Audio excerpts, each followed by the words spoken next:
Hello and welcome back to another Giant Slayer TFT ranked meta video. Our analysts are here to go through the 10.8 meta for each stage of the game. There was a B patch midway through 10.8 which has affected a few of the builds, but overall the flow of the game is still the same. There were also 2 more galaxies added which will have its own section at the end of the video. With that said, let's get started. But before we begin, please don't forget to click the links in our description. Give your support to everyone who helped make this video happen. We host many TFT tournaments with plenty of exciting content to come, so be sure to also follow our Giant Slayer TFT social media pages. Let's get back to the video and start off the early game by going over the beginning carousel for what components to look for. Keep in mind this is not taking into account special carousel rounds where it's all full items or one type of item, as those are very special circumstances. There's a wide variety of viable items right now, but as win streaking is such an important aspect of the game, there's a few components that you want to try and grab each game. Sword, bow, and tier are the top 3, with chain vest right below them in terms of priority.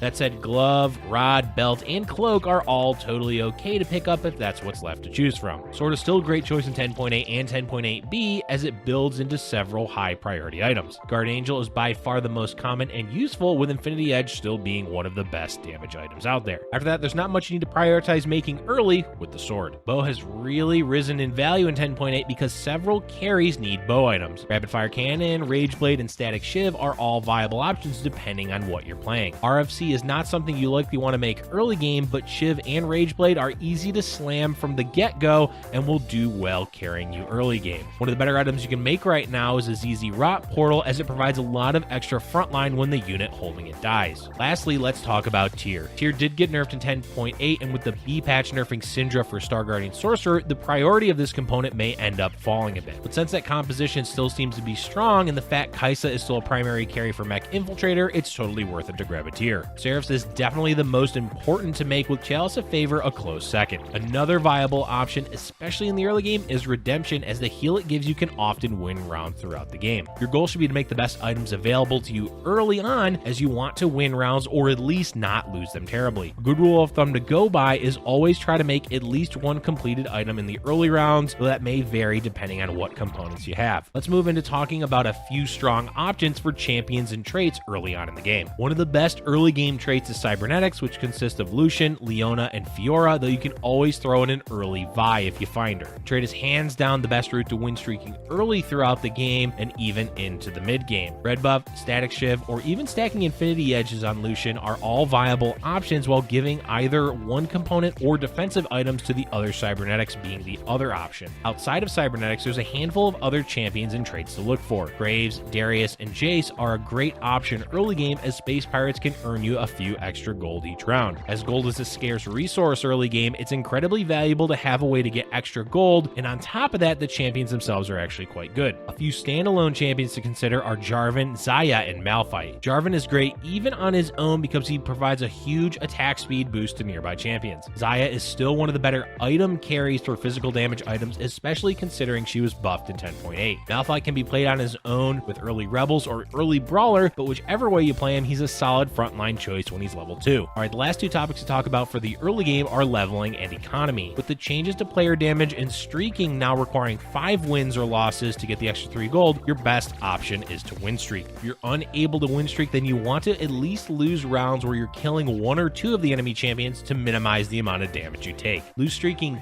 can work, but as mentioned, you need to kill a few champions each round, otherwise you're going to lose a lot of health early game. Ultimately, your goal is to maintain as high a health as you can, as that often means a higher placement in the late game. Leveling is a bit more aggressive in 10.8 to help combat the player damage changes, so try to level early on either 2-1 or 2-2, and again at 2-5. You can delay your level 5 till Krugs, but only do so if you're sure you'll win the rounds or kill a few champions, as you don't want to take too much damage. From there, you'll likely want to level to 6 on 3-2, but you can delay that if you feel confident enough to not lose a lot of health. Make sure to scout during these early timings to see who's leveling. If the lobby's being less aggressive, you won't have to level right away, otherwise keep the leveling curve to avoid taking too much damage. Now let's move on and talk about the mid game. At this stage of the game, which is usually after round 3-2 and when a good portion of the lobby is hitting level 6, is where you're going to be having an idea of what composition you're going to want to continue playing. It's recommended you scout on Krugs 3-1 and 3-2 to get an idea of what others are playing and what they have on their bench and what items they have. There's quite a few compositions you can go for, but let's break them into different styles of play. There's slow slow roll compositions, meaning you get to 50 gold and roll the excess gold each round, intending to get a few champions 3-starred, and there's fast leveling compositions. Generally, fast leveling means aiming for a quick level 8 around stage 4-3, but it can also mean getting to level 7 to roll for your 4-cost carries. For now, let's focus on 3 builds. First up, we'll go over a slow roll composition at level 7, Star Guardian Sorcerer. Despite the nerfs in 10.8b, this composition is still going to be strong, with the core champions being all 6 Star Guardians plus Lux.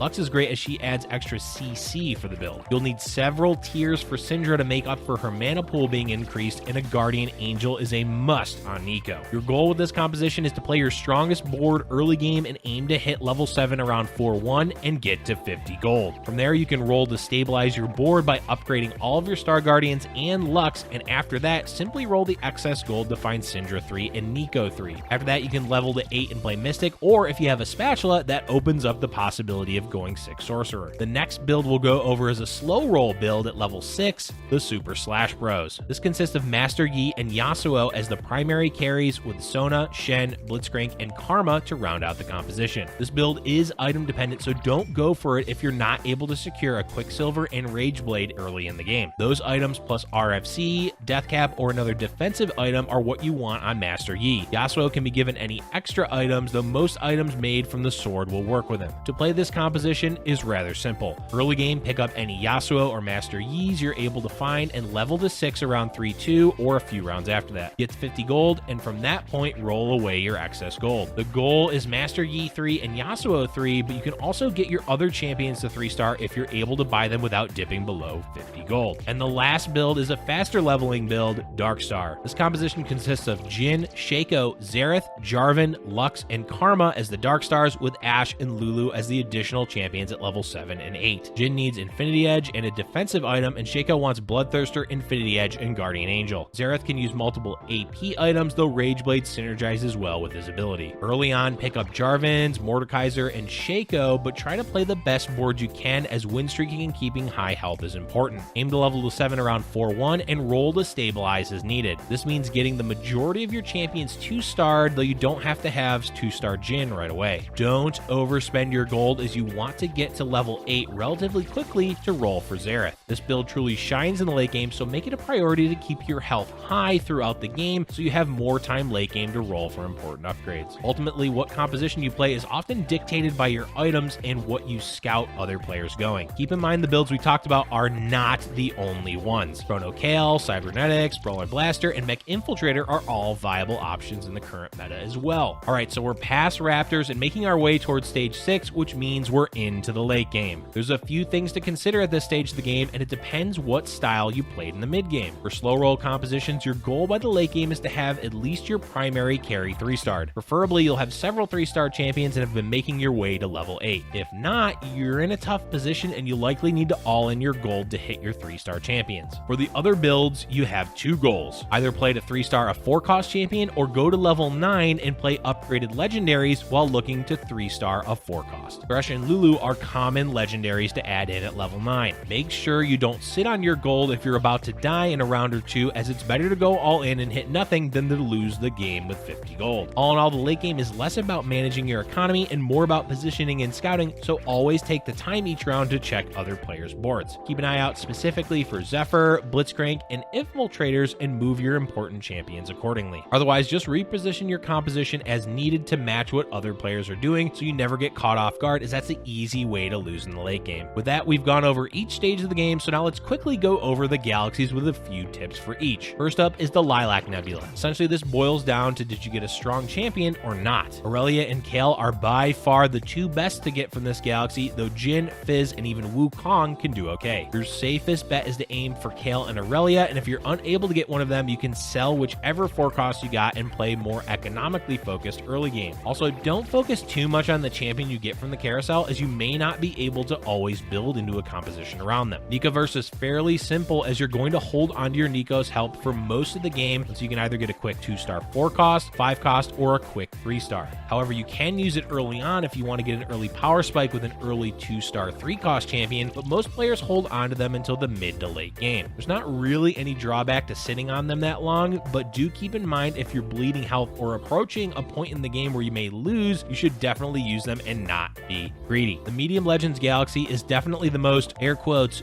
normal of the galaxies, as it's basically just an artificial increase to the game time. But it does open up the possibility of early loss streaks being more viable since you have more health to play with. Overall, for this galaxy, you can look at it like the game is increased by one full stage, which means you can look to 3-star 4-cost champions late game. Trade Sector Galaxy can be a lot of fun, but it can bait players quite easily. The reason for this is that since you're going to have a free reroll each round, you're likely going to spend more gold each round picking up extra champions. While this is great if you're win streaking and have a strong board, it's a big issue if you aren't, as you're likely just griefing your economy. Try not to hold on to too many extra champions with this galaxy and just play the strongest board you can. And lastly, we have the Super Dense Galaxy. This galaxy is quite aggressive as the whole lobby is going to level to 5 by 2-5. If you choose not to level to 5 around that time, you're putting yourself in a position to be down 2 champions, which means you're likely not going to win the round and take a lot of damage. So keep in mind for this galaxy, you don't want to get caught behind the leveling curve of the lobby. That's going to be it for today's video, folks. We hope this breakdown of the ranked meta will help you climb in the last few days before a new patch arrives. Let us know in the comment section below how your rank climb is going and what you're looking forward to in patch 10.9. Thanks for watching, and if you're enjoying our content, be sure to hit the like button and subscribe for future Giant Slayer TFT videos.